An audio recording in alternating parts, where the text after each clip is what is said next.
Welcome to the History of the Papacy podcast, a podcast about the history of the popes of Rome and Christian Church.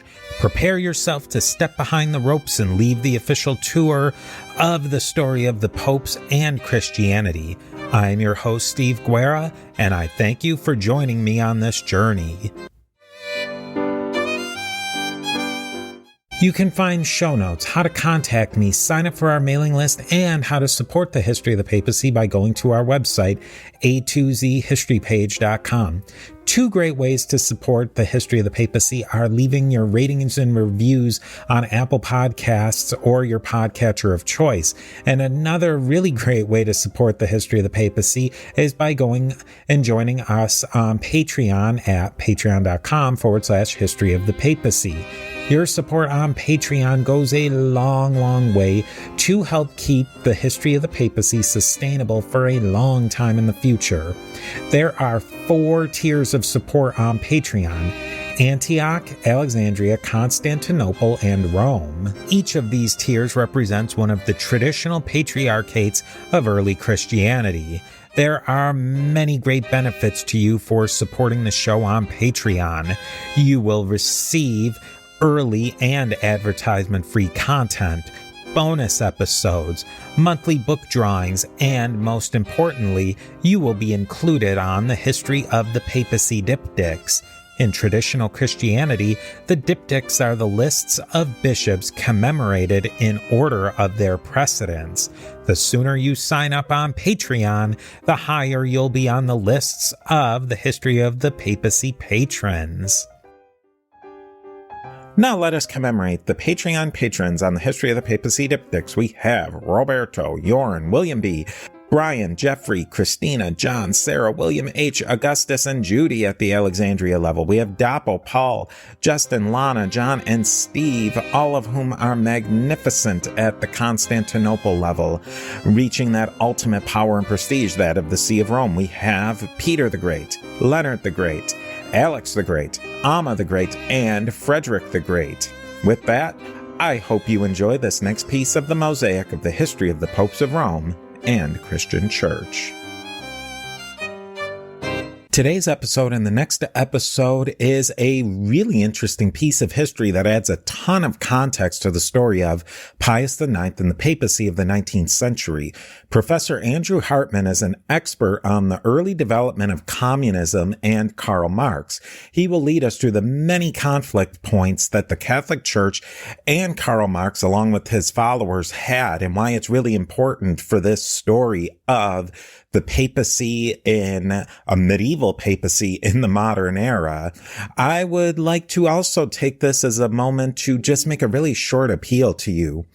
When you put out content that sometimes gets in the way of people's narrow window of acceptable content, they don't want you to continue. I have always worked hard to have on interesting guests and talk about interesting ideas and let the stories talk for themselves. I want to let you make the decision what is valid content and what is not. But believe it or not, people don't want to allow you to listen to what you want and make up your own mind. They want to, in the modern parlance, cancel people who they disagree with. But I know you don't want to do that. And you can help me continue to make this podcast by joining on Patreon for as little as $3 a month. You can go a long way to helping keep this small operation afloat, a small little thing of just trying to tell stories. And we want to try and come from a place that shows these topics in as many perspectives as possible. And not every perspective is equal as others, but we want to show them and let you make the decision. I have my own biases. I've been always frank about them. If you like them, that's awesome. If you don't like them, let's have a conversation about it. Let's just leave it at that. I won't bother you anymore with this talk. If you're interested in helping out, you know where to find us. Everything is appreciated.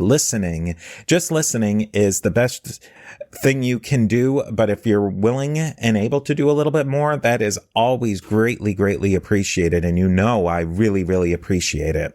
I want to send out a very special thank you today and a shout out to our latest Patreon on patreon.com/history of the papacy, Frederick. Frederick has reached that ultimate level, that of the See of Rome. Habemos, Frederick the Great.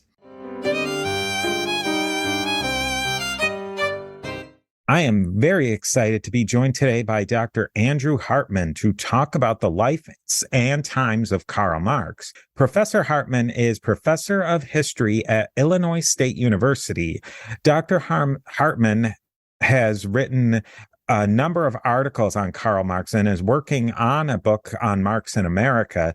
Thank you so much, Professor Hartman, for joining me today to explain some of the background and history of this really important figure in and the philosophy he developed. Thanks, Steve, for having me on. I'm excited to talk about this today. And it's really understanding Marxism is hugely important to understanding this whole time period of the 19th century. Now, can you maybe just give us a little background on Marx's early life, his family background, and that sort of thing? Sure. So Karl Marx was born and grew up in Trier, which is the southwest region of Germany now, at the time, southwest Prussia. On his father's side, he comes from like a long line of Jews, and in fact, religious men, rabbis.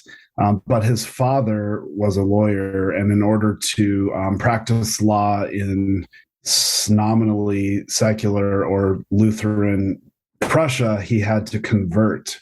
And so he converted to Lutheranism. His father did before Karl Marx was born. But his father was indeed extremely influenced by the secular humanism of the Enlightenment, and that's kind of the house in which Marx grew up in. His father, in fact, educated him at home until he was a teenager, and he read classic Enlightenment texts. So it was an atheist household, a secular household, an Enlightenment household. Would you say atheist as just strictly humanist, or was there an anti-religion flavor to it? So I don't think the household was anti-religion growing up. Marx later became somewhat anti-religion. We can get into that. But just non-believer, secular. I think, though, as devotees of what they would have called rationalism, they would have thought that religion was superstition when applied to the public political sphere. You spoke a bit to his early education, that he was educated classically in his parents' home. Where did he go after that? So his father in Trier, he was sent to a private high school gymnasium, which was run by some pretty radical Enlightenment types. And in fact, the schoolmaster and some of the teachers were often in trouble with local conservative leaders, politicians, religious leaders in particular, for pushing pretty radical democratic, small d democratic Enlightenment views. So that's kind of the sort of early educational culture in which Marx was raised, and I think had a pretty formative influence on him. What time period are we talking about here? So Marx was born in 1818. So this would have been in the sort of late 1820s, early 1830s. So pretty high watermark Enlightenment. Indeed. Especially, well, this would have been true throughout much of Europe, but it was especially becoming true amongst a lot of young people in Prussia, what would later become Germany. Steve here.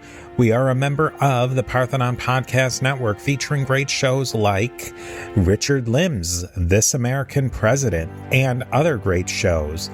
Go to parthenonpodcast.com to learn more, and here is a quick word from our sponsors.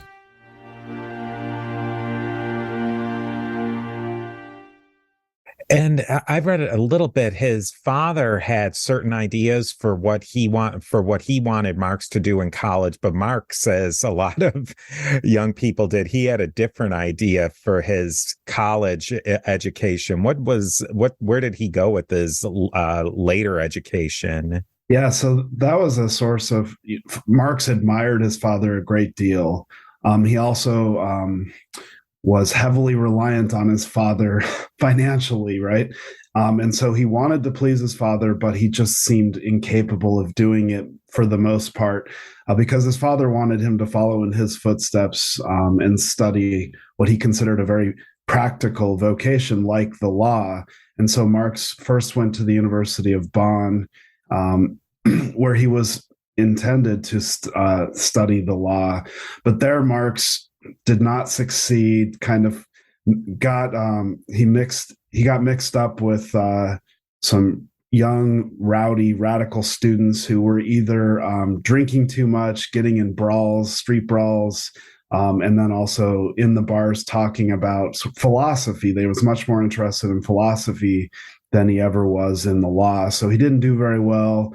And both his father then sent him, or on his father's persuasiveness, he ended up at the University of Berlin. He got more serious about his studies, less interested in drinking and brawling when he was in Berlin, but he still, as he studied the law, his true passion became philosophy. And he began to think that you had to meld the two. You couldn't really study something practical without studying something abstract.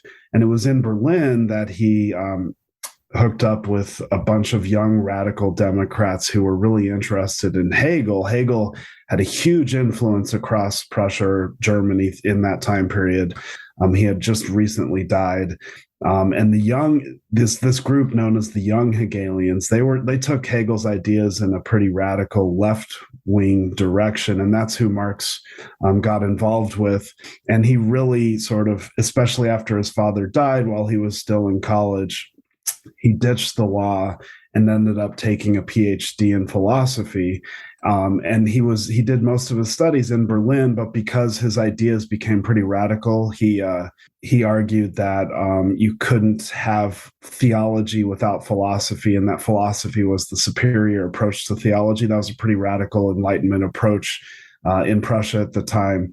The more conservative professors at the University of Berlin were not interested in that dissertation, so he in fact submitted it to the University of Jena. I guess that was a thing you could do at the time, and earned his PhD there. He was falling in with a crowd, a more left crowd. What was left and right and conservative and reactionary, radical? It doesn't exactly equate to what today. What did that kind of look like in the early part of the 19th century in Europe, which is even a little more different? Yeah, that's a really good question. And even different perhaps in Prussia than elsewhere. So it would have meant that he was against the what would have been a sort of absolutist state in Prussia. He actually believed in small d democracy. He believed in separation of church and state. Some of the things that by this time had been nominally achieved in the United States was considered pretty radical, they wouldn't have used the term left wing, but we now would sort of apply that to the sort of, if you think about it on a spectrum, they would have been on the left end of the spectrum. Democracy was a dangerous idea for much of 19th century Europeans. And this was certainly true when Marx was a young man. Who were you said Hegel was some of his influence. What was Hegel's 10,000 foot, his perspective? It's hard to wrap that up, but overall, what was something that maybe a young person like Marx, who's just getting into the academy, what did he see in Hegel? Yeah, that's a tough question that scholars are still trying to figure out and unpack. So what Hegel offered Marx and a lot of the other young Marxists was a kind of like total system of thinking. Hegel believed that he talked about the dialectic, and what he meant by this is that you can think of like history as an onion that just continually unravels, and it's all connected and all related to one another, but it just unravels. And if you study the sort of movement of history, in particular parts of history, you can better understand where you're going through this unraveling. Conservatives Hegel was something of a political conservative, you might say. And so he he supported Napoleon, which wasn't necessarily conservative, but he supported a strong state in Prussia and elsewhere on the idea that the state was sort of representing this movement of history, this spirit of history. The young Hegelians really liked that approach to thinking about history, but thought that the movement was going someplace different towards democracy. And eventually, Marx argued that it was going someplace even more radical than that in terms of thinking about the Hegelian dialectic as moving from capitalism to socialism. As Marx developed intellectually, was he really inventing something new based on the ideas? Like, it seemed like, in a lot of ways with Hegel, everybody did take a little something from Hegel. Was Marx, did he have other influences, and was he the person who kind of mixed it all up and came up with this whole new idea of Marxism? Yeah, I think so. So a lot of his ideas, the rhetoric was in the air around a lot of these ideas. He drew upon not only Hegelian or German idealism in terms of thinking about things as sort of holistic systems. He also drew upon a long tradition of utopian socialism, which had been especially prevalent in French thought for the 18th and 19th century. Fourier, this type of thing, which was like really interested in sort of understanding or creating what a sort of perfect human society might look like, apart from greed, apart from competition. And, he was also influenced by some pretty radical English Jacobin type thinkers, the Tom Paines of the world. So he kind of melded a number of different strains of European thought into creating what becomes his own theory of Marxism. And that's something that is, really important to understand about Marx, is that he was so widely read across a number of different fields, what we would now call disciplines. He was the ultimate interdisciplinary thinker. It's really hard to sort of pinpoint him down as an economist. He was deeply, deeply read in Adam Smith and David Ricardo and the sort of Scottish-British Enlightenment thought, and really was trying to build upon that by drawing upon Hegel and the French socialist thought. But he also was deeply read in literature. And so, for a Marx nerd like me, reading Marx is a real joy because he sprinkles in all of these references to literature throughout his writing. He truly was a deeply read person, a deeply read individual. Just as a little siding, it's interesting, this will come up later too, was if he was reading Smith and he later would write for a New York newspaper, was he completely conversant in English, or was it just writing? So yeah, he was hired by the New York Tribune in the early 1850s. And when he began writing for them, his English was not very good. And in fact, Engels, I'm sure we'll talk about Friedrich Engels, his longtime friend, best friend, collaborator, was much more fluent and sort of helped Marx in some of his early English articles for the New York Tribune, helped with the grammar, that type of thing. But eventually, Marx was good with languages, as were most educated Europeans at the time. And eventually he picked up English and became fluent, better at writing, but he could also eventually speak English. Capital, or Das Kapital, was his first major work. What was and I think that's interesting, and maybe you can talk a bit. It doesn't really fit into a niche. A lot of economists talk about it, but it's loaded with history and philosophy. And was that a common thing, genre for that period? Well, to me, there's nothing really common about Marx. One of the reasons I think there are many reasons we're still talking about him, not just as an important historical figure, but as somebody whose thought might bear some resonance now. And one is just because he was, I think, in many ways unusual. And I think that is highly evident in a book like Das Kapital. But it was more usual then than now.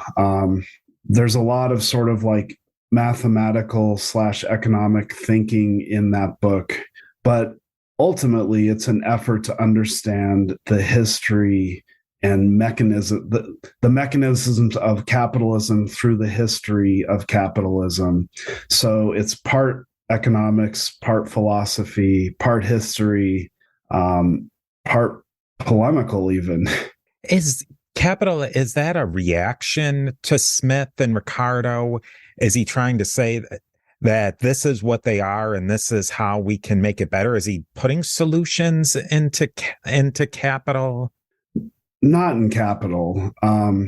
Most of Marx's life and writing was spent just trying to understand capitalism, but of course he always the background in his efforts to understand capitalism were always that he wanted humans to transcend capitalism, to go beyond capitalism to something else, which he envisioned as socialism.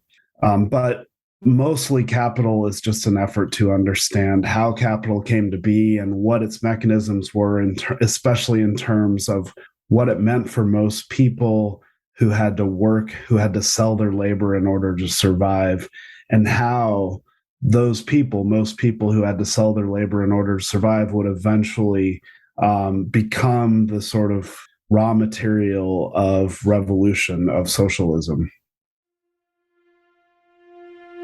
Steve here again with a quick word from our sponsors. One thing I find hard to wrap my mind around is Karl Marx is working and he's writing these books, and he's not really highly successful. He's not making a ton of money, but he's successful in the way that everybody seems interested in what he's doing, and he's not really making a ton of money. I don't think he had a great position at that time as far as his career, but everybody's talking about him and everybody's interested in him. Is that kind of what's going on? So it's tricky. So when he and Engels wrote the Communist Manifesto, mostly Marx wrote it. He mostly just revised some raw materials that Engels had given him. That was in 1848, right before the revolutions of 1848. And he was doing so as the manifesto was for the Communist League, which was this small underground international organization of communists or socialists. That the word was interchangeable for the most part in the 19th century.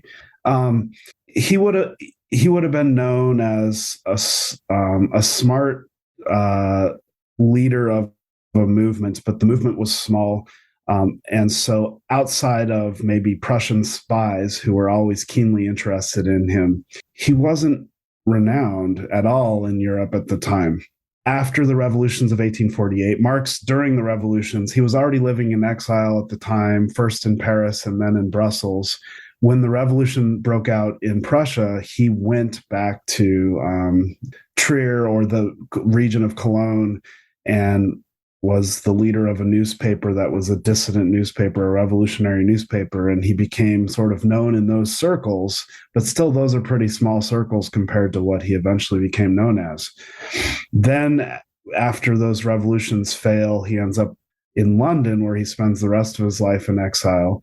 And there's a large German population of exiles from 1848 and other nationalities who are living in exile. London became like the main city of European exiles in the 19th century.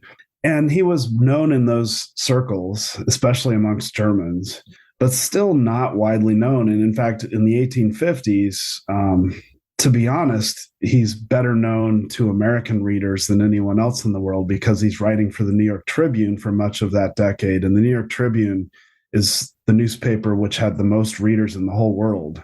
It had twice as many readers as the London Times at that point. And in the reporting he did for the New York Tribune, he's not necessarily, I mean, you can see kernels of what became Marxism in those articles, but for the most part, he's reporting on European politics for a Republican American audience. And he's doing so from sort of like a radical democratic perspective, sometimes some socialist ideas creep in there, but for the most part, he's just known as a Republican reporter living in London, reporting on Europe for an American audience. And so I still wouldn't say he was like famous in the sense that he became later. And then, he spends much of the 1860s working on Capital, which is finally the first volume of which is published in 1867. The book does not sell very well for at least 5 to 10 years. It was very disappointing to him and to Engels because they thought this was the book that was going to make him famous because they thought it was extremely good, and I think it is. But it didn't land. It's a difficult book, and one of the problems is the first chapter is the most difficult, and so a lot of people don't get through it very well. The irony of it all is that he really only becomes the Marx that we know in terms of like the main theorist or the father or grandfather of communism after the Paris Commune of 1871, when communards, radicals, kind of took control of Paris for a short time before most of them were murdered. And this was an event that was renowned throughout the capitals of Europe and in the United States. It was something that people feared, the elite feared greatly. And even though this is not true, because he was a member of this organization known as the International Working Man's Association, he was one of the lead figures, kind of known as the brains behind this organization. And the International Working Man's Association, in many people's minds, was responsible for the Paris Commune. It's not true. He becomes known as like the inspiration of the Paris Commune, and that's when he becomes renowned. Not until the 1870s, really the last decade of his life, does he become famous, at a time when he starts writing less and less. But eventually his works start to be translated, published, and by the time he dies in 1883, he was pretty well known, such that, for example, in the United States, they held a memorial for him at Cooper Union in New York City, and tens of thousands of people attended, or at least sought to attend, because they couldn't fill. Everyone who showed up could not fit inside Cooper, the arena. So by the time he died, he was famous, and then it just explodes from there. Maybe you can speak a little bit more to Friedrich Engels, who was his partner and in large part his financial backer for most of his career. Yeah, and the financial part of it is really important because, as you said, Marx spent most of his life in poverty, which is another of those ironies of his life. They met in Paris in the mid-1840s and eventually became best friends. And they were the type who would stay up all night together drinking and just talking politics, talking ideas, talking philosophy. Engels is one of the, Marx was, to some people, a very generous person, but he was pretty difficult and exacting in terms of who he thought was worthy of talking politics with. And Engels was one of the few people who he thought was his equal, even though Engels always saw Marx as, like his mentor. And so even before they became friends, Engels had written a book, what's become a famous book, and that is I'm missing the title. It's about the English working class, which is a book that he was able to write because he had spent so much time in Manchester, where his father owned a textile factory. Eventually, Engels runs his father's textile factory in Manchester, and so Engels becomes a capitalist of sorts, and this does allow Engels to fund Marx for much of his life. There were many periods in Marx's life where he was deeply impoverished, such that when he and his wife Jenny were living on the East End in London, amongst a number of like Irish immigrants who had gone there because of the potato famine, it was a pretty wretched place. 4 of their 7 children died young of the types of afflictions that in the 19th century poor people's children died from. And it was in that period when Engels infused the Marx family with cash and some really important points, but also they continued their intellectual collaboration. And so Engels lived 12 years beyond Marx. And during those 12 years, Engels spent almost all of his waking hours looking over Marx's intellectual legacy, editing, and then eventually publishing two more volumes of Capital. Volumes 2 and Volume 3 were not published during Marx's life.